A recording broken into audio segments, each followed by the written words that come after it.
is our fourth day on Vincent Van Gogh and Vincent Van Gogh Week. We said many times this week that when you look at the stories we've done today, when you look at the stories we've done all week long, the absolute insanity of this country, whether it's completely deluded transgender theory or it's this kind of fascist Marxist, let's prosecute capitalism for the responsibility of COVID while praising the Chinese response. From one situation to another week, we've seen the insanity of radical globalist leftism, and we've also talked about how, besides the mental illness that is a hallmark of our age, the fact that there still can be that which is beautiful, and we think about the tortured and the irrational and the insane, and that the ability to commute it or transform it into beauty, we must think of, among other people, Vincent Van Gogh. And so this is Van Gogh's Starry Night. It's his most famous painting. It is the most singular painting he wrote. It's the one that everybody immediately thinks of almost first.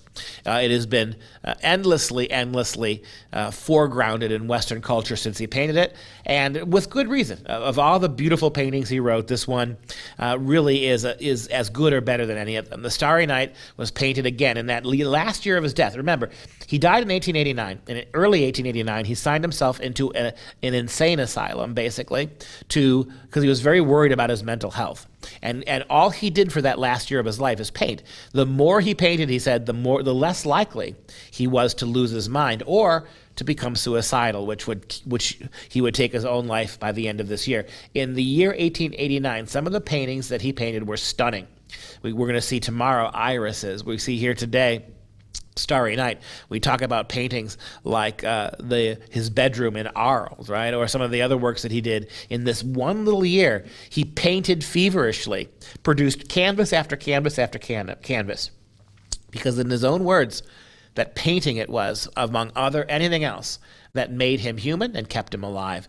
So the Starry Night was painted in June 1889, depicting the view from the east-facing window of his asylum room at Saint-Rémy-de-Provence, just before sunrise, with the addition of an imaginary village. That's what he would have seen from his asylum room, but there was no village there. That village was an earlier sketch of a different town. He added it to the picture. The painting is held today in the Modern American Art Museum, MoMA, in New York City, and this is, again, widely regarded as Van Gogh's magnus opus. Van Gogh is, of course, how they would have pronounced his name in his native Netherlands, Van Gogh. Starry Night is one of the most recognized paintings in all of Western art. In the aftermath of the breakdown that resulted in the self-mutilation of his left ear, he got himself in an asylum, and this is the more he seemed to be going mad, the more beautiful he painted. Researchers have determined that in the picture, Venus is right there to the right of that big tree in front of you. It's one of the brightest of the stars. Researchers have determined that Venus was at exactly that place in the sky, was nearly as bright as possible on that night he painted this. So the brightest star in the painting, just to the viewer's right of the cypress tree, is actually Venus. The moon itself is stylized in the painting, just to the viewer's right. The moon is stylized in the painting, as astronomical records indicate that it was actually a waning gibbous moon, not that type of a moon, when Vincent painted this. So he was paying attention to certain elements of nature when he put the picture together.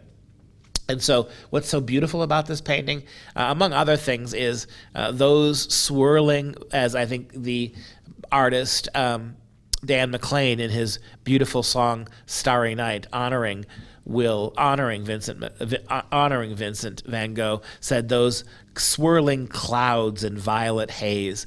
The heavens here look beautiful and comforting. At one point, Vincent actually remarked that we use dots on a map to measure the difference between place to place. We measure here to heaven by the distance between us on earth and those stars. Very beautiful.